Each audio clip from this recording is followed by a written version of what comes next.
So we left off with Israel's slave mentality, because they're whining because they might as well just died in Egypt. At least they got fed every day for free, other than being slave labor.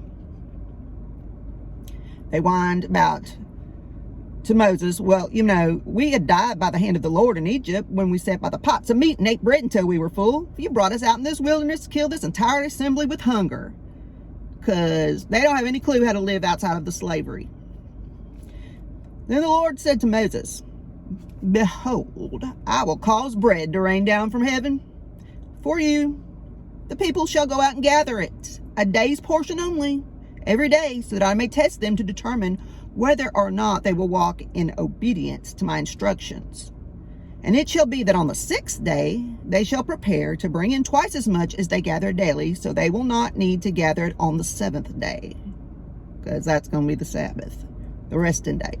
So Moses and Aaron said to all Israel, at evening you shall know that the Lord has brought you out of the land of Egypt. And in the morning you will see the glory of the Lord, for he hears your murmurings against the Lord. What are we that you murmur and rebel against us? Then it's going to say, the Lord's going to provide meat, because then they get tired of eating the manna. Manna literally means in their language, what is this? They just woke up and it was there. Some sort of carbohydrate, nutrient-dense type food with some protein in it. Not really sure. Some agnostics, whatever you want to call it, said it had to do with something that some worm on the ground made, but there ain't that many worms. So whatever natural thing God did, he could have used nature. He could have just did it out of like this, his own little creation, whatever, that just appeared for that time. But he was feeding them. Moses said, this will happen when the Lord gives you meat to eat in the evening,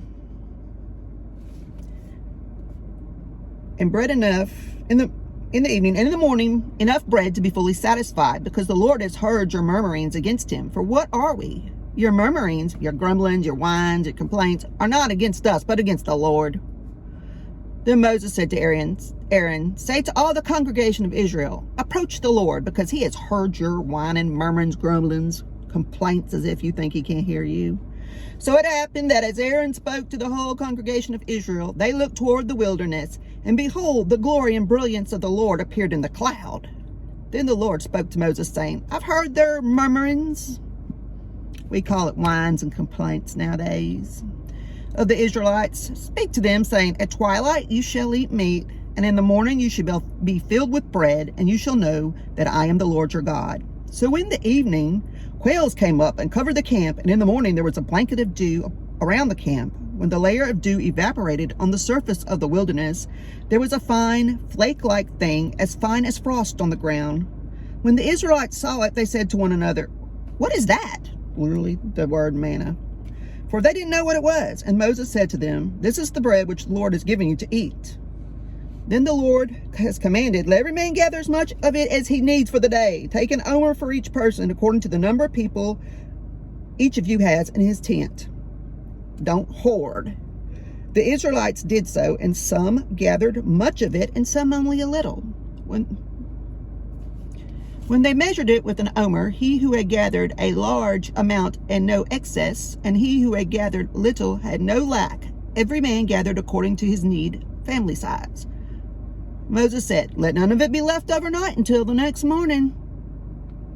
But they did not listen to Moses, and some left the supply. They hoarded extra of it until morning, and it bred worms and became foul and rotten. And Moses was angry with them. So they gathered it every morning, each as much as he needed, because when the sun was hot, it melted.